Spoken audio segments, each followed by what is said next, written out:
বন্ধুরা আজকে আবার একটা আমি নতুন পিঠের রেসিপি নিয়ে চলে এসেছি। দেখুন বন্ধুরা, এই পিঠাটা কিন্তু আমি খেজুর গুড় দিয়ে বানিয়েছি। আর এখন প্রায় সবার বাড়িতেই খেজুর গুড় থাকে, তো এরকম পিঠা একবার বানিয়ে দেখবেন, দারুণ লাগে খেতে। আর এটা অনেক নরম তুলতুলে হয়।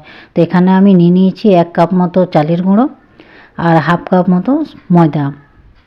আর এখন এখানে আমি দিয়ে দেবো 2 চামচের মতো সুজি, আর দিয়ে দেবো একটু সামান্য নুন। আর এখন এই সব কিছুই আমি ভালোভাবে মিশিয়ে দেবো। আর এখন এখানে আমি একটা ছোটো বাটিতে খেজুর গুড় রেখেছি, এই গুড়টা কিন্তু সবটাই আমি একটু একটু করে দিয়ে দিব। আর এখন এটা ভালোভাবে মিশিয়ে দেব। আর এখানে আমি রেখেছি গরম জল দিয়েই ব্যাটারটা কিন্তু বানাতে হবে, তবে সুন্দর ফ্লপি ব্যাটারটা রেডি হবে।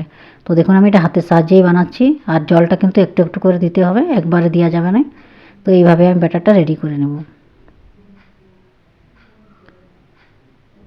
তো দেখুন আমার ব্যাটারটা কত সুন্দর ফ্লপি রেডি হয়ে গেল। তো এখন এটা আমি 10 মিনিটের জন্য রেস্টে রেখে দেবো।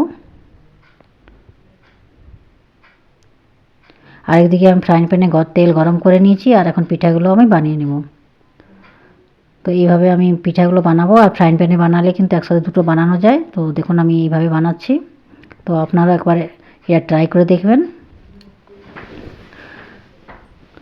তো দেখুন আমার পিঠাগুলো সুন্দরভাবে ফুলে আসছে।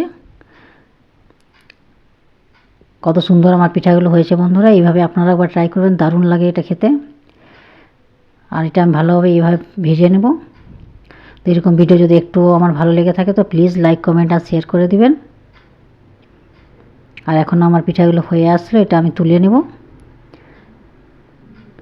এইভাবে সবগুলো ভেজে আমি তুলে নেব আর সার্ভ করে দেব। দেখুন কত সুন্দর হয়েছে পিঠাগুলো। আর ভিতরটাও আমি একটা দেখিয়ে দিচ্ছি, ভিতরটা কত সুন্দর হয়েছে বন্ধুরা।